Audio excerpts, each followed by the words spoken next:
Bismillahirrahmanirrahim. Assalamualaikum warahmatullahi wabarakatuh.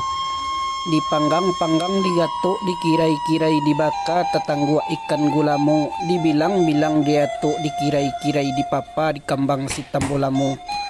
Satitiak bapantang hilang, sabarih tak namuah lupo, ko ilang coriang di batu, tulisan limbago nampak juo. Takalo maso daulungo sa musim maso saiswa. Katiko langit basinta naik, bumi basinta turun, lawi secampak jalo, tanah dari balun lai leba nan timbua gunung barapi. Lorong di neniak moyang kito asal usua kalau dikaji di dalam sitam bolamo. Sapiah balahan tigo jurai, sajurai ke Banda Cino, sajurai ke Banuruhun, dan sajurai ke Pulau Ameh Nangko. Pihak didiri Sultan Maharajo dirajo, taniai di dalam hati tacinto dalam kiro-kiro balaya lainyo maso itu. Dia teh dandang nan sabuah, cukui jucati bilang pandai.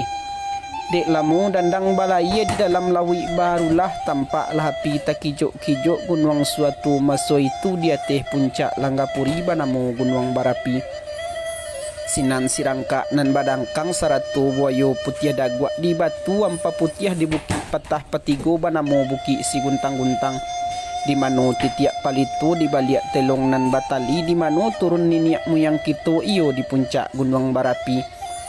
Basinta turun ke bawah latibo diam panggugua sinan langundi nan baselo di sinan bamulo batarata sabalun bakurong joba kampung sabalun bakoto jonagari maso badeta di taupiah maso bacawan panarahan. Dek lamu alam baputa urang batambah kambang juwo kemanakan batambah banyak. Dipabuik lah sawah joladang, dibuik adek di karangundang, disusun tangkai cie-cie, dipaku ke tiang panjang makanan orang tigo luak. Manolai nyo luak nan tigo nan tuo luak tanah data nan tangah luak agam nan bunsu luak 50 nan banamu luak tanah data nan babatu bungo sa tangkai basungai sariak bakayu taru nan bakampuang di baliak labuah nan banamu dusun tuo. Balimu kaum di sinan 9 koto di dalam 2 balih koto di luar. Nan banamu lua agam iyo nan salidi gunung Marapi nan saidaran gunung Pasaman nan sajajaran sago jo Singgalang sarato gunung Tandike sainggo lado salamudia sainggo dasun tunggai nan tasabui lua 50 dari si koko si pinang tuo si pisa si pisawanyi sialang balantak basi sainggo si sawak sungai Rimbang lalu karantau jo pasisi alam Surambi sungai Pagu menuri barih balabeadai.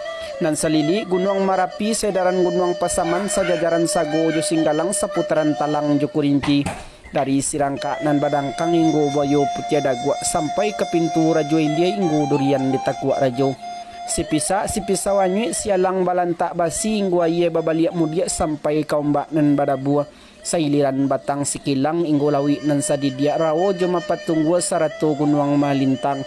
Pasisi rantau 10 hingga tarata ayai hitam sampai ke Tanjung Simalidu pucuk Jambi 9 Nurah. Jiko di kambang salibalam, jiko di balun sabalun kuku tantang nangko bakasudan kalam tambo sakiro itu dulu. Tungki galah mai dirajo si taba di baliak pakan, jiko salah tobat lambo kok bana samu amalkan.